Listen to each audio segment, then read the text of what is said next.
प्रिय साथियों, आपको मैं नमन करता हूँ। आज मैं कबीर के मन को अंग लेकर आया हूँ। इस प्रसंग में मन का स्वरूप तथा उसे वश में करने के उपाय बताए गए हैं। गुरु कबीर कहते हैं कि मन तो एक है, जहाँ अच्छा लगे वहाँ लगाओ। चाहे गुरु की भक्ति में करो, चाहे विषय विकार की कमाई करो। यह मन लालची और मूर्ख है, सत्य को समझता नहीं। भजन करने में आलस प्रकट करता है और तीनों समय खाने के लिए तैयार रहता है। मन मस्ताना हाथी है, इसे ज्ञान अंकुश दे दे कर स्ववश रखो और विषय विष लता को त्याग कर स्वरूप ज्ञान अमृत का शांति फल चखो। एक जीव के पीछे 5 ज्ञान इंद्रियें रूपी परबल बैरी लगे हैं। ये अपने अपने स्वाद के लिए जीव को बहुत नाच नचाते हैं। मन के मत में न चलो, क्योंकि मन के अनेकों मत है। जो मन को सदैव अपने अधीन रखता है, वह कोई बिरला साधु है। यह मन 5 इंद्रियों या 5 विषयों के बस में पड़ा है, परंतु मन बस में ये 5 नहीं है।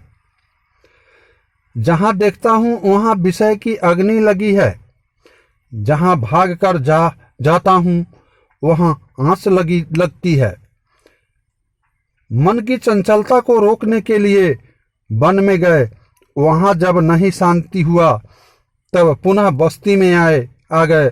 गुरु कबीर कहते हैं कि जब तक मन शांत न होगा तब तक तुम क्या कल्याण करोगे। संसार के सब लोग मन के दास हैं। गुरु दास तो कोई संत ही होते हैं। जो गुरु के ज्ञान वचन को मानता है, उसका मत अथाह है। जी चाहता है कि मन को पटक कर ऐसा मारूं कि वह चकनाचूर हो जाए। विष की क्यारी बोकर अब उसे भोगने में क्यों पश्चाताप करता है। अन्न को स्ववश रखने की आशा त्याग कर मन को ही प्रबोध उपदेश करो। जो अपना मन के स्ववश कर लेता है, मानो उसका शिष्य सारा संसार को हो गया। मन की दृढ़ता से ही लोग गोरख जैसे योगी बन गए। मन के पुरुषार्थ से ही मनुष्य भगवान कहलाता है। मन को बिगाड़ कर लोग औघड़ बन जाते हैं। यत्न पूर्वक जो मन को स्ववश रखता है, वह स्वयं ईश्वर है। मन ही कहीं अहंकारी बनता है, कहीं निर्मानी बनता है, कहीं शीतल बन जाता है और कहीं आग की समान क्रोधी भी बन जाता है। हृदय में जैसी भावना उत्पन्न होती है, वैसे ही मन हो जाता है। यह मन ही शुद्ध अशुद्ध भेद से दाता, लालची, उदार, कंजूस बनता है। यदि यह मन निष्कपट होकर गुरु से मिले तो उसे निस्संदेह गुरुपद मिल जाए। मन की अनेक भावनाएं हैं जो क्षण क्षण बदलती रहती है। जो सदैव एक ज्ञान के ही भावना में रहता है, ऐसा कोई बिरला पुरुष है। यह मन तो पक्षी होकर भावना आकाश में उड़ चला और ऊपर से ही आकर यह मन माया के निकट गिर पड़ा। यह मन पक्षी विषय वासनाओं में तभी तक उड़ता है जब तक ज्ञानी रूपी बाज के चंगुल में नहीं आता। मन के हार खाने से हार हो जाती है और मन के विजय होने से विजय होती है। साहस अद्भुत वस्तु है। मन के दृढ़ श्रद्धा विश्वास से ही यथार्थ गुरु मिलते हैं, जो जीवन नैया के खेवैया हैं। आडंबरों में फंसकर मन फूला फूला फिरता है कि मैं धैर्य करता हूँ। करोड़ों कर्म जाल इसके सिर पर चढ़े हैं। सावधान होकर अपनी करनी का रहस्य नहीं देखता। मन को मारकर उसे स्ववश न रख सका, न शरीर स्वस्थ पंच ज्ञान इंद्रियों आंख नाक कान जिह्वा तथा त्वचा का ही दमन कर पाया। न शील है, न सत्यता है, न गुरुजनों में श्रद्धा है। आज भी इसकी इंद्रियां नंगी स्ववश नहीं है। मन के द्वारा पतित होकर पहले 84 में भ्रमा हूं और मन के द्वारा भ्रम में पड़कर अब भी भ्रम रहा हूं। कुसंगी मन इंद्रियों की संगत में पड़कर 84 बाजार में बिक रहा हूं। मैं मन अनेक महत्वाकांक्षाएं छोड़ दे। हे मन, अनेक महत्वाकांक्षाएं छोड़ दे। आकांक्षाएं बदलती रहती है। तेरी की हुई कामनाएं पूरी नहीं होगी। यदि जल मथने से घी निकल आवे तो रूखी रोटी कौन खाए। अंतःकरण ही में घेर घेर कर उन्मत्त मन को मार लो। वह जब भी भाग कर चले तब भी ज्ञान अंकुश दे देकर फेर लो। मन तथा इच्छाओं को मारकर तथा दमन कर सूक्ष्म कर लो। तब वृत्ति सुख पाएगी और इसके सिर पर सौभाग्य का प्रकाश होगा। मन और मन की इच्छाएं जब मिट जाएगी तभी विलक्षण स्थिति जीवन मुक्ति की प्राप्ति होगी। जैसे ही मन स्थिर हुआ वैसे ही शांति की प्राप्ति हुई। यह नियम है। इस मन की जड़ अधम विषय वासनाएं हैं। इसी से इसे अधम कर्म काम क्रोधी ही प्रलय करते हैं। आदर सम्मान से प्राप्त हुआ अमृत सत्संग ज्ञान को तो त्यागता है और प्रीतिपूर्वक अधम विषयों का सेवन करता है। यह है मन की स्वभाव। समुद्र की जितनी तरंगे हैं उसके अधिक मन की चंचलताएं हैं। यदि मन अपने आप में शांत हो जाए तो सहज ही ज्ञान हीरे की प्राप्ति हो जाए। जहां तक मन की कल्पनाएं थी वहां तक खूब दौड़ा। मन जब दौड़ के थका और शांत हुआ तब यह प्रतीत हुआ कि इसके लिए दौड़ता था जिसके लिए दौड़ता था वह वस्तु पास की पास ही में है। इसका भाव है अपना चेतन स्वरूप नित्य प्राप्त स्वरूप ही है। बाहर खोजने नहीं जाना है। अज्ञान अवस्था में यह मन काग बना था और जीवों का घात करता फिरता था। अब तो यह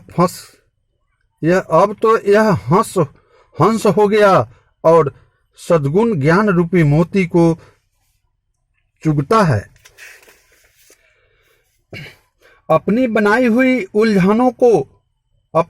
उलझनों में सारा संसार उलझा हुआ है। यह उलझन अपने ही सुलझाने से सुलझेगी भी। ऐसा श्रेष्ठ ज्ञान एवं विचार से प्रतीत होता है। यह मन विषय स्वादों में पड़कर क्षण में करोड़ों कर्म कर डालता है। सद्गुरु के निर्णय वचनों को नहीं मानता। व्यर्थी में जीवन कष्ट करता है। नश्वर शरीर रूपी कागज की नाव का संसार नदी की विषय जल धारा में पड़ी है। 5 ज्ञान इंद्रियां रूपी कुसंगी नाव को डुबाने वाले साथ में लगे हैं। फिर कैसे संसार सागर से तर तर सकते हैं। भाव है इसका, पहले मन इंद्रिय वश करो, पीछे संसार सागर से तरने का नाम लो। इन पंच इंद्रियों द्वारा पांचों विषयों में बंधकर जीव बारंबार शरीर धारण करता है। जो इन पांचों को स्वाधीन बना पाता है वही मुक्त होता है। संसार से निश्चिंत होकर गुरु की सेवा करे और मन में सत्य स्वरूप की रति एवं सच्चाई रखे तथा इन पांचों इंद्रियों को स्वाधीन बनावे, उसे कभी काल की आंच नहीं लग सकती। यह शरीर कजली जंगल है, मन रूपी उन्मत्त हस्ती घूमता है। स्वरूप ज्ञान रत्न ही अंकुश गज वाक है। इसको लेकर साधु संत ही मन हस्ती को फेर पाते हैं, दूसरा कोई नहीं फेर पाते। शरीर मंदिर है, इस पर मन की ध्वजा पताका लगी है। विषय वायु है, विषय वायु से यह फहराती है। विषयों में मन के चलते ही शरीर चलयमान हो जाता है। इसमें सर्वस्व नष्ट हो जाता है, सर्वस्व नष्ट हो जाता है। दया, क्षमा, सत्य, धैर्य, विचार, इन पांच पक्के तत्वरूपी बाणों को चढ़ाकर शरीर रूपी धनवा को कसो और मन मृग को मार गिराओ, अन्यथा अपने धर्म की दीक्षा लेना मिथ्या समझो। यह मन पशु बिना सिर के है, इसी से यह पहचानने में नहीं आता। यह चारों ओर विषयों में विचरता रहता है। इसको बांध कर गुरु ज्ञान में लगाओ और उपयुक्त दयादि पक्के तत्वों में लीन रखो। सब लोग अपने अपने चोर को मार डालते हैं, परंतु मेरा मन चोर मेरी पकड़ में आ जाए तो उस पर मैं सर्वस्व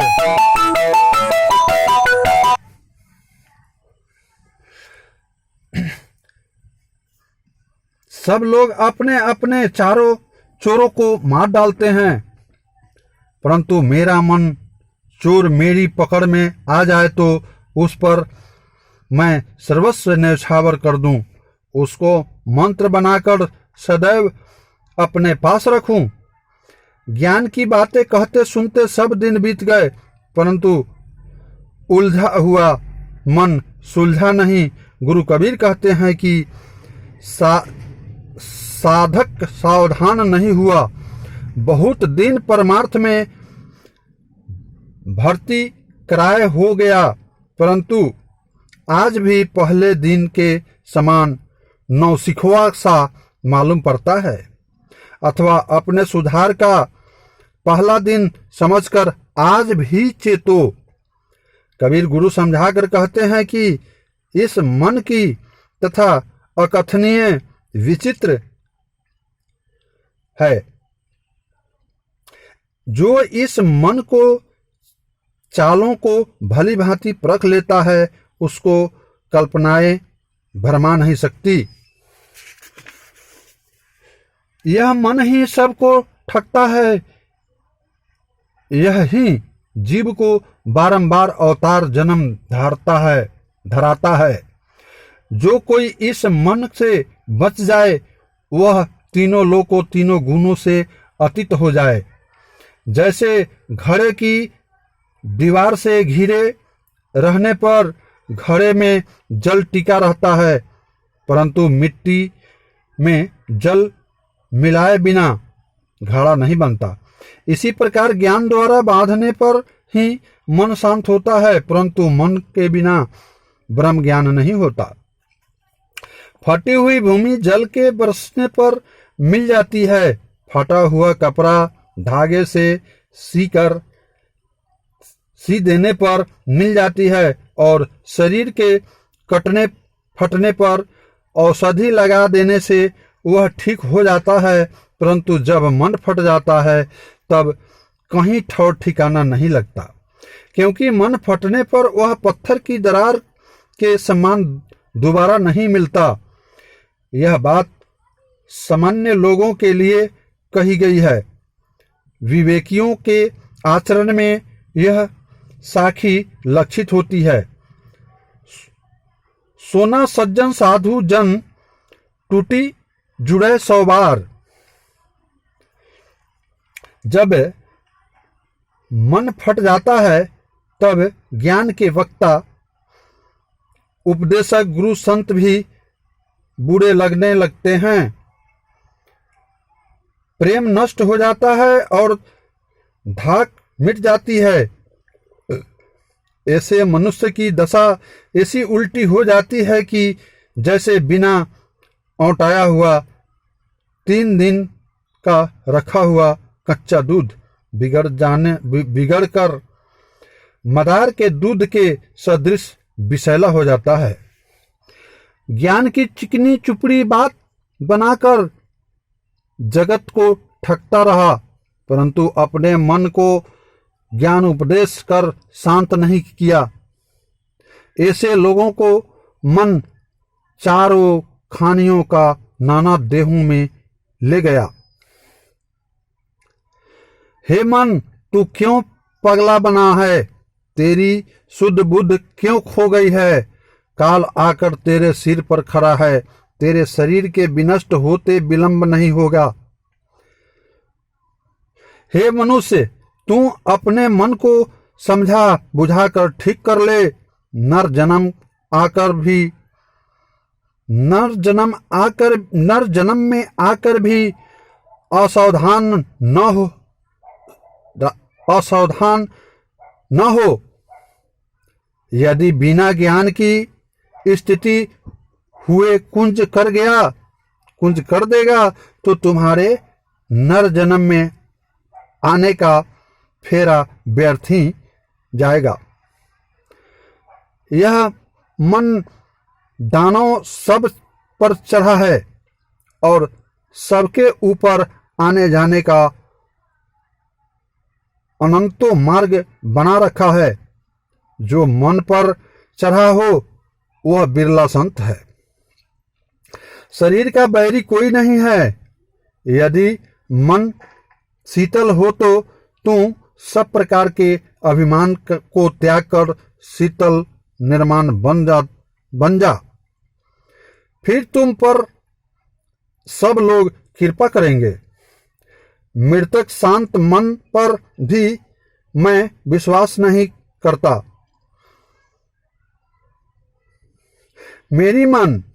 मेरा मन उसमें भी डरता है, क्योंकि विषय विकार के वायु लगने पर पृथक मन भी जी उठता है।